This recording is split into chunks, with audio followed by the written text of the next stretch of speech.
suka dukanya ya kalau kita nih sebagai tim medis, kalau pas lagi kita tugas di sana, dukanya itu pertama kan banyak masyarakat atau pasien yang kalau udah diagnosis baru gejala pun masih mereka itu menolak gitu, menolak untuk dirawat, masih belum bisa menerima. Nah, dukanya itu kita itu jadi ekstra. Kenapa ekstra? Pertama, kita bukan hanya merawat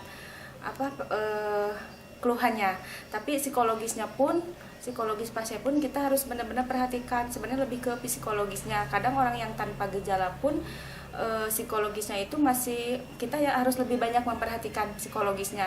Jadi kita lebih banyak di pasien, lebih banyak di area pasien itu karena kita tuh harus siap menampung kayak perasaan pasien gitu kan, harus lebih care, harus lebih benar-benar memperhatikan psikologisnya.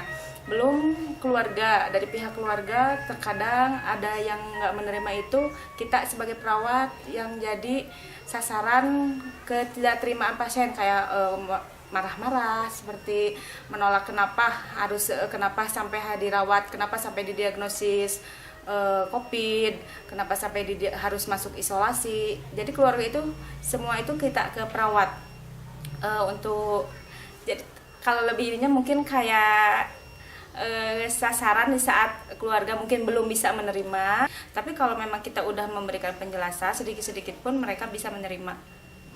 Sebenarnya COVID itu bukan aib ya, COVID itu wabah. Jadi sebenarnya kita itu petugas medis itu butuh dukungan dari semua, dari masyarakat.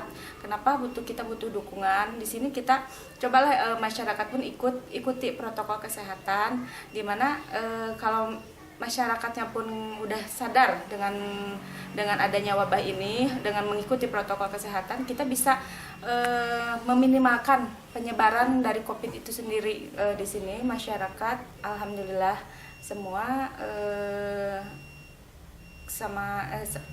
khususnya saya gitu sebagai tenaga medis ke anak-anak, mereka itu mungkin memang edukasinya pun udah ini, jadi nggak ada stigma atau nggak ada dia menjauh atau nggak, justru mereka lebih support sih Pak, lebih support ke kita untuk benar-benar menangani COVID itu. Yang saya khawatirkan itu keluarga. Kan saya sebagai ini ya resiko tinggi saya itu resiko tinggi tertular Pak ya. Terus bawa ke rumah, khususnya ke anak sih. Cara saya mungkin saya sebelum pulang kerja, sebelum masuk ke rumah itu kan anak saya ini lagi nggak ada di rumah, saya titipkan di neneknya. Saya kesini bersih dulu semua, mandi bersih semua. Setelah di rumah sakit pun kita sama bersih ya Pak, tapi pas ke rumah pun sama kita bersih, baru saya nemuin anak. Khawatir nggak sih Bu sebetulnya? Kenapa? Khawatir nggak? Khawatir tetap pasti Pak, khawatir banget. Cuman di situ karena kalau kita terlalu khawatir berlebih, cemas berlebih, yang saya takutkan itu imun saya sendiri yang turun gitu. Jadi sebisa mungkin saya pun ya bismillah, intinya kita benar-benar bismillah, niatkan memang ibadah gitu Pak ya, niatkan ibadah. Semoga semua ini bisa cepat-cepat berakhir.